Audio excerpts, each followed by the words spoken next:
Bonjour à toutes, bonjour à tous, bienvenue sur le plateau de la matinale de TV Vendée. Très heureux de vous retrouver dès ce début de journée en ce mercredi 19 juin 2024. Nous allons commencer, vous en avez l'habitude, par faire le point sur ce qui nous attend durant cette demi-heure. Nous parlons santé, direction d'abord le centre hospitalier Côte de Lumière au Sable d'Olonne. L'établissement a depuis peu un mammographe dernière génération, plus rapide, plus précis. L'appareil permet de fluidifier la prise en charge des patientes. C'est ce que nous allons voir. Et à Fontenay-le-Comte, justement, les femmes qui ont souffert d'un cancer du sein peuvent faire du canoë encadré par une enseignante. Nous aurons la confirmation, encore une fois, que l'activité physique adaptée a du bon. Ils ont la cote, les mobil-homes résidentiels utilisés comme une véritable maison secondaire, plus spacieux, plus confortable, quelle que soit la saison. On en parle également dans le journal. Il y aura en seconde partie le plus de l'info, le ciné de la semaine et extrait de Y'a une asso pour ça. Le jeu aussi. Avec Delo a remporté cette semaine le nouveau guide du Petit Futé 2024 et vos places. 4 places au total, un passe famille, direction le cirque Zavata.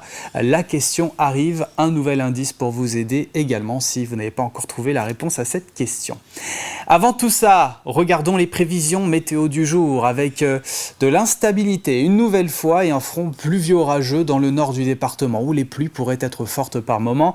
Côté température, il fait en moyenne 19 degrés en Vendée. L'ambiance sera très lourde avec des passages d'averses dans l'après-midi, des orages même possibles qui pourraient même se multiplier dans le courant de l'après-midi, notamment dans les terres, température qui remonte concernant les maxis de 22 à 24 degrés. Les marées maintenant, le pic de la basse mer est prévu 9h37 puis 21h56. Entre les deux, nous avons la pleine mer à 15h54, coefficient de marée 55-59. Les marchés alimentaires maintenant, sur notre carte on peut voir qu'il y en a un peu partout dans le département le mercredi. On peut en trouver à Saint-Pierre-du-Chemin, Angles, mais aussi Belvigny, La Roche-sur-Yon, à Tresseptier un petit peu plus au nord également. Nous sommes le mercredi 19 juin 2024 et le 19 juin, nous souhaitons une bonne fête aux Romuald et aux Gervais. Journée mondiale de la drépanocytose, une maladie du sang particulièrement présente dans les pays africains. On estime que près de 50 millions de personnes y sont touchées dans le monde. C'est aussi celle de l'élimination de la violence sexuelle en temps de conflit. Côté ciel, sachez que le soleil se couchera ce soir pour 22h02 en Vendée comme hier. Voilà pour les quelques infos pratiques du jour. Place au journal.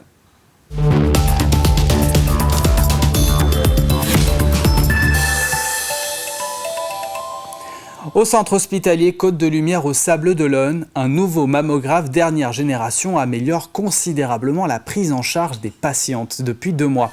Le dernier daté de 2011, l'établissement vient de faire acquisition de cet appareil. C'est le deuxième hôpital en France à l'utiliser. Plus rapide, plus précis et surtout beaucoup plus confortable. Il permet de fluidifier la prise en charge des patientes. L'hôpital espère améliorer encore le dépistage organisé du cancer du sein. On a bénéficié d'une nouvelle technologie avec un appareil beaucoup plus performant, toujours à large balayage, mais avec une tomosynthèse, avec un temps d'acquisition divisé par 4. C'est-à-dire que les patientes sont comprimées 4 fois moins longtemps qu'avant.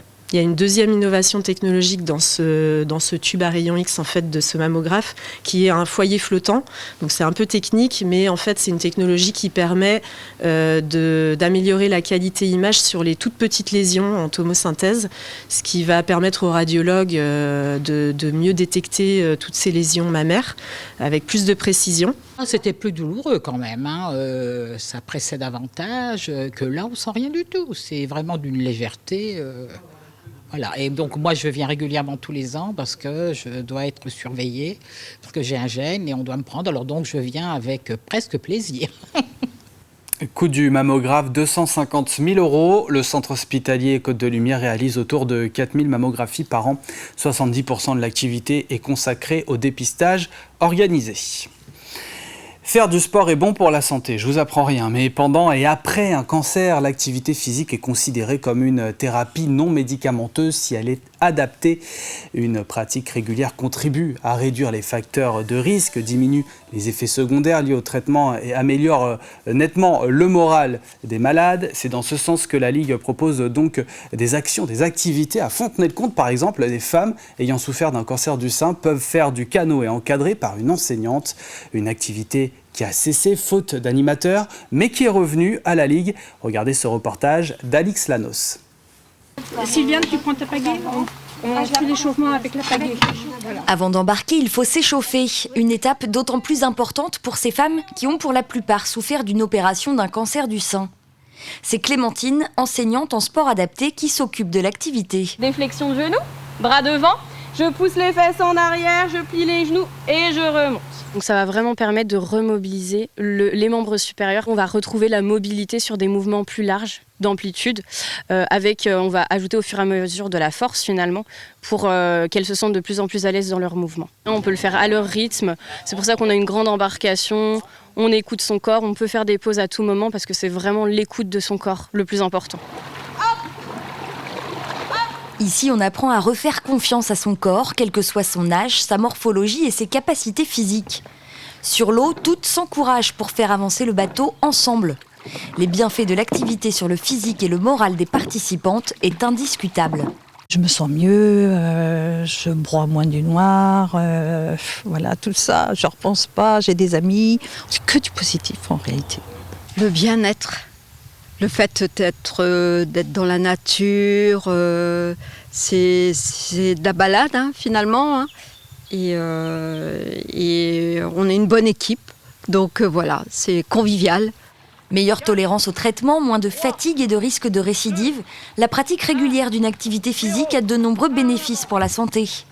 Ici, pagayer stimule le drainage naturel du haut du corps, indispensable pour la récupération post-cancer. Ça limite les rétractions cicatricielles, ça prévient l'apparition du lymphédème, le gros bras. Les patientes qui sont sous hormonothérapie, ça limite aussi les raideurs articulaires. Vous voyez, il y a des tas de bénéfices en fait. Du canoë à la réflexologie plantaire en passant par le yoga ou la marche nordique, en Vendée, la Ligue contre le cancer propose des activités de bien-être sur 16 communes du département. Avec le développement du réseau Proxy-Ligue, l'activité physique adaptée peut également être proposée à domicile pour les personnes qui ne peuvent pas se déplacer. Dans le cadre des journées portes ouvertes, l'AFPA a organisé un événement inédit. Le centre de formation a proposé un village des solutions en invitant sur place plusieurs acteurs de différentes thématiques. Jeudi dernier, la formation, la santé, la mobilité, le numérique, le logement ou encore la parentalité. L'objectif était de proposer des rencontres pour permettre un accompagnement complet des personnes, leur proposer des solutions. Donc, c'est une grande première sur le site, mais le directeur souhaite déjà en faire un événement annuel. Donc les journées portes ouvertes, évidemment, il s'agit d'accueillir le plus grand nombre de personnes qui peuvent être en réflexion d'un projet professionnel, de formation, de reconversion. Ce qu'on a souhaité nous faire aujourd'hui, c'est aller un peu au-delà et créer un écosystème un peu favorable à cet accompagnement, puisque l'AFPA, si on est expert de la formation, on n'est pas nécessairement les mieux placés pour accompagner les gens sur les problématiques sociales, comme l'hébergement ou la santé par exemple. Et donc on constitue au travers de ce village un certain nombre de partenaires, entreprises privées, partenaires publics, qui seront de nature à pouvoir travailler ensemble pour œuvrer sur des parcours sans couture. Ouvert à tous à partir de 16 ans. Tous les premiers mercredis du mois, la ferme Cœur de Vendée, aux Herbiers, ouvre ses portes aux visiteurs. Cette structure fait partie du réseau Invitation à la ferme qui a initié ce concept. L'objectif est de permettre aux touristes comme aux locaux de venir rencontrer les agriculteurs et découvrir leur activité. Chez Cœur de Vendée, Eddy et sa compagne Stéphanie font des glaces à partir du lait de leurs vaches. Chaque année, ils produisent environ 280 000 litres de lait bio. Après la visite d'une heure, ils proposent une dégustation et vendent ensuite leurs glaces. Mon mari dit toujours qu'on a beaucoup de savoir-faire mais pas de faire savoir. C'est-à-dire que communiquer sur notre façon de travailler est importante pour donner une image de l'agriculture aussi plus réaliste, plus proche du terrain. Et c'est important pour nous justement de transmettre ça, que ça soit aux enfants, aux adultes, aux agriculteurs ou aux non-agriculteurs. Alors, quand on fait la visite, on généralement fait deux ou trois petits groupes et on passe à la glacerie, on passe au génisse, au veau, aux vaches adultes et puis on finit par la salle de traite. Et figurez-vous que c'est un concept qui attire énormément. Le couple a dû mettre en place un système de réservation des places. En Vendée, les mobil-homes résidentiels ont la cote. Depuis la pandémie, ils ont vent en poupe avec une demande en hausse, utilisés comme une véritable maison secondaire. Ils sont plus spacieux, plus confortables, quelle que soit la saison. Produits par BioHabitat qui possède 3 sites dans le département d'ailleurs. Cyril Guillet s'est rendu dans l'un d'entre eux du côté de Givran lors de portes ouvertes destinées aux particuliers. Déambulant d'un mobil-home à l'autre, les visiteurs étaient nombreux à avoir répondu présent à l'invitation lancée par BioHabitat. Et à l'image de ce couple de jeunes retraités parisiens, beaucoup ont déjà leur projet en tête. Ce qu'on recherche, c'est un lieu de vie. Parce qu'en fait, c'est notre projet, c'est un nouveau lieu de vie qu'on veut, dans un grand mobil-home, minimum de environ 40 mètres carrés, avec une grande terrasse. Et c'est pour cela que, contrairement aux mobil-homes destinés à la location, les modèles résidentiels sont pensés comme des maisons secondaires. Donc on veut retrouver en fait le confort de la maison tout en étant en vacances. Vous allez retrouver un bel espace ici, canapé confortable. Ça fait partie aussi des petites différences. Vous allez retrouver dans la partie cuisine l'équipement, en fait le confort de la maison. Vous allez retrouver la plaque de cuisson, le four, souvent même le lave-vaisselle. Tout le confort comme à la maison.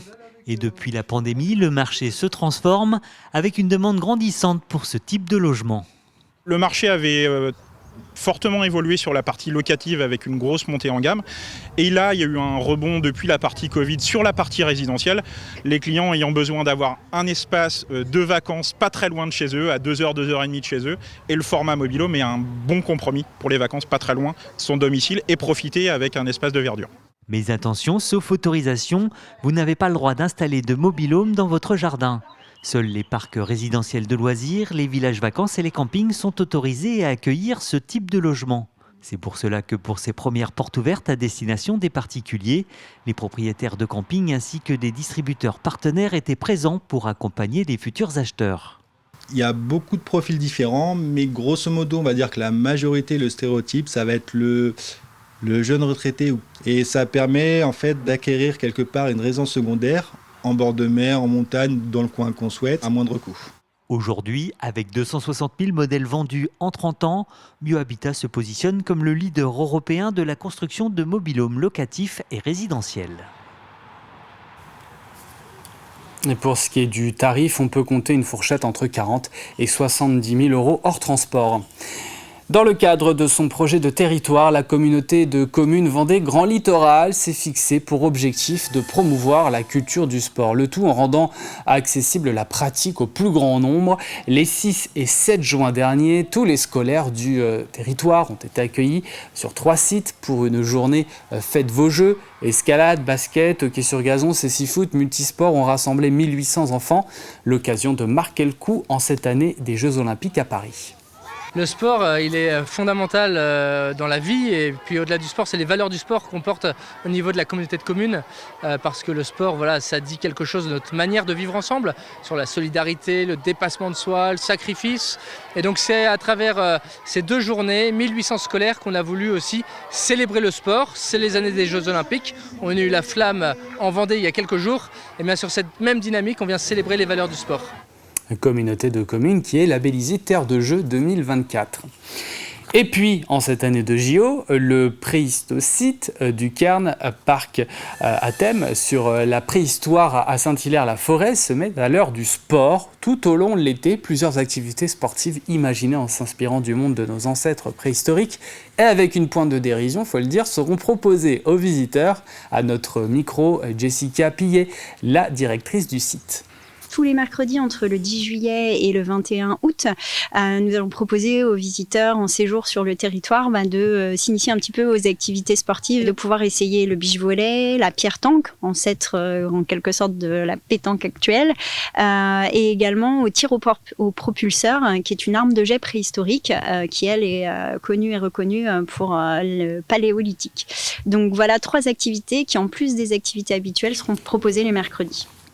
Et voilà pour l'essentiel de l'actualité en Vendée. Poursuivons maintenant avec les prévisions météo détaillées du jour. Une météo placée sous le signe de l'instabilité avec un front pluvieux orageux dans le nord du département où les pluies pourraient être fortes par moments. Côté température, il fait 18 degrés à Chantonnay, la Châtaigneraie et la Tranche-sur-Mer, 19 pour Montaigu-Vendée, Luçon, les Herbiers, 19 aussi pour Saint-Jean-de-Mont, les Sables-d'Olonne et sur nos îles. L'ambiance sera très lourde avec des averses orageuses qui pourraient se multiplier dans le courant de l'après-midi, notamment dans les terres.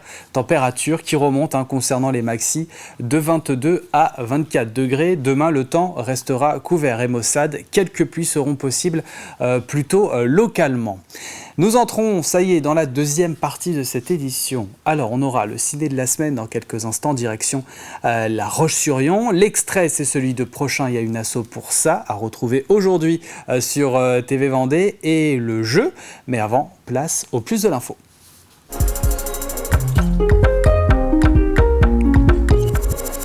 Dans le plus de l'info, nous parlons de la monnaie locale complémentaire de Vendée. Elle est non officielle, fondée en 2016, mise en place par Standby lors de la Covid. Elle a redémarré en 2022 avec un nouveau coprésident.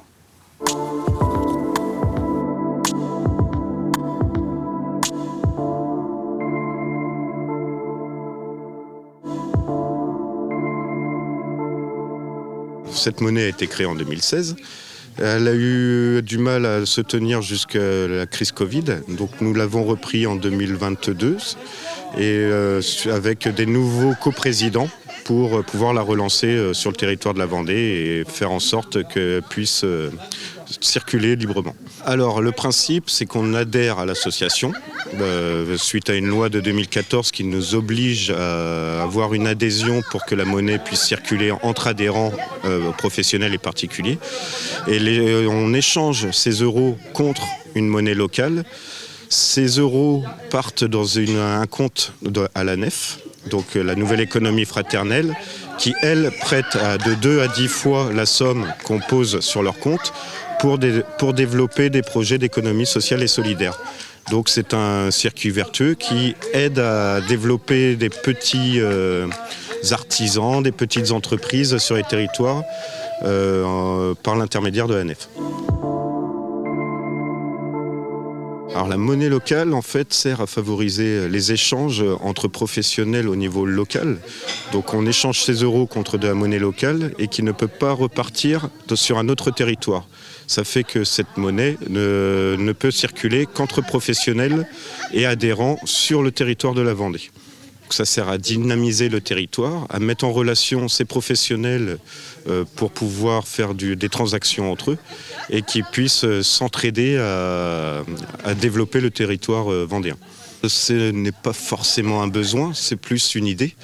C'est que les euros, le souci des euros, c'est que ça repart en banque et que ça va financer d'autres axes de la finance, alors que la monnaie locale sert à financer que le territoire vendéen, donc l'activité vendéenne. Parce que je pense que la monnaie locale est importante pour créer du lien entre les gens et pour faire découvrir des entreprises qu'on ne connaît pas forcément parce que ça peut être dans des petites niches et le fait d'être adhérent professionnel sur le Vendéo, on apparaît sur un site gratuitement qui répertorie tous les professionnels de la Vendée et du coup on découvre des activités qui peuvent être insolites, qu'on n'aurait pas été chercher autrement. C'est aussi de la curiosité? C'est aussi de la curiosité. Moi j'ai un métier atypique et j'ai découvert d'autres métiers atypiques justement en parcourant le Vendéo. Et voilà donc pour le plus de l'info à retrouver aujourd'hui sur TV Vendée. Allez, il est temps à présent de passer au ciné de la semaine.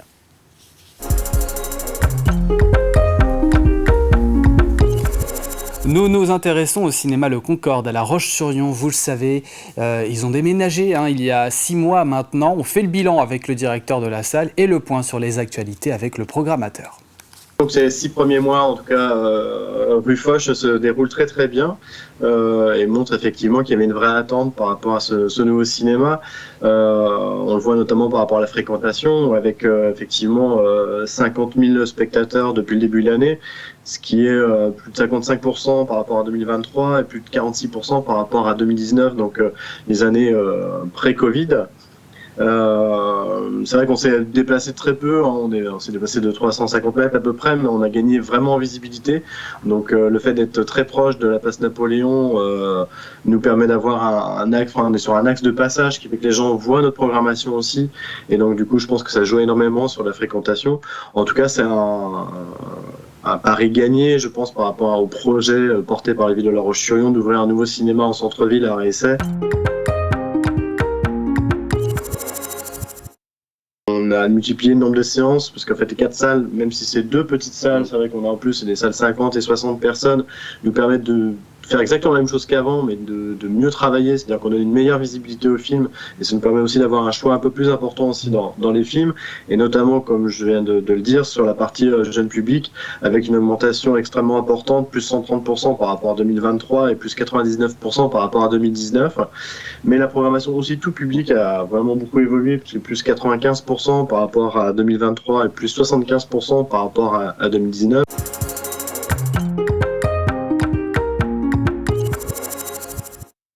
On va travailler avec la Cinémathèque de Vendée autour d'une programmation spéciale. On est toujours en lien avec nos associations partenaires telles que Offscreen, le KM et puis Festiclap. Voilà, beaucoup de choses encore à venir dans les rencontres débats. Et puis sur la programmation, on a quelques belles sorties à venir. Je pense notamment à Juliette au printemps et les pistolets en plastique de Jean-Christophe Meurice, qui sont plutôt des comédies. On continue bien sûr des films tels que Rendez-vous avec Pol Pot ou La Petite Vadrouille. Et puis on a aussi des belles découvertes telles que Gloria ou Excursion. Et puis le nouveau film de Léo Scarac, C'est pas moi. Voilà. C'est très divers et on espère que le public sera au rendez-vous. Et voilà donc pour le ciné de la semaine, à retrouver donc tous les mercredis dans la matinale. La semaine prochaine, nous irons du côté des Herbiers. Allez, il est temps à présent de passer à l'extrait.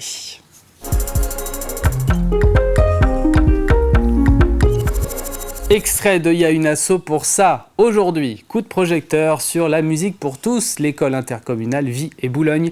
L'invité, c'est Stéphane Després, le président. Ces écoles de musique en ruralité, et ce n'est pas négatif dans ma bouche, sont de véritables pépites, vous n'allez pas me contredire.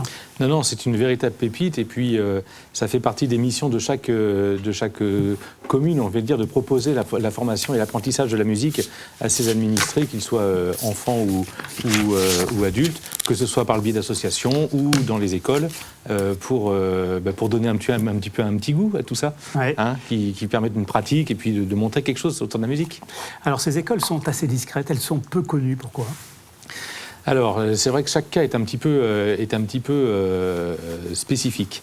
La difficulté des écoles communales, ce qu'on va appeler les petites écoles en fait associatives, elles ont un rayonnement qui est très local et c'est essentiellement dû à 2 raisons particulières. Donc la présence de professeurs de musique pas loin en fait, de personnes qui vont pouvoir se créer et venir administrer cette école de musique et dispenser des cours. Et puis ça va aussi dépendre, et il faut bien parler du nerf de la guerre, des budgets qui vont être alloués à cela. La musique reste effectivement un choix qui coûte cher, et donc pour le BC, ces associations ont besoin de subventions, qu'elles soient communales ou autres, mais en tout cas, ça fait partie des freins. Et du coup, ça peut freiner effectivement leur développement et leur rayonnement. Est-ce que la musique est suffisamment enseignée aujourd'hui en France ?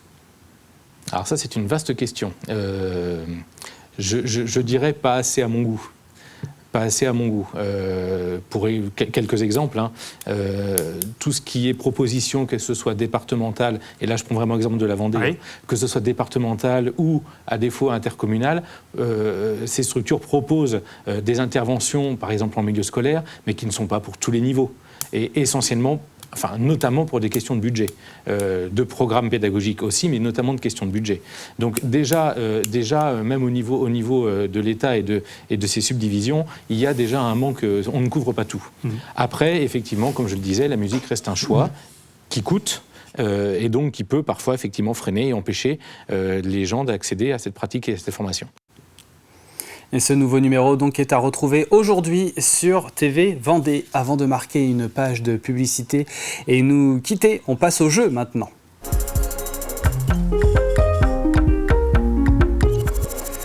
Nous vous offrons de l'eau cette semaine. Alors nous avons pour vous le guide du nouveau Petit Futé Vendée, l'édition 2024 pour connaître tous les sites, les bonnes adresses, les nouveautés lors de vos sorties vendéennes. L'autre cadeau, un pass VIP famille 4 personnes pour le cirque Zavata, des places au plus près des artistes. Ça c'est plutôt pas mal, mais des lots comme ça se méritent, il faut répondre à cette question. C'est parti, quel âge a la Cinémathèque de Vendée cette année?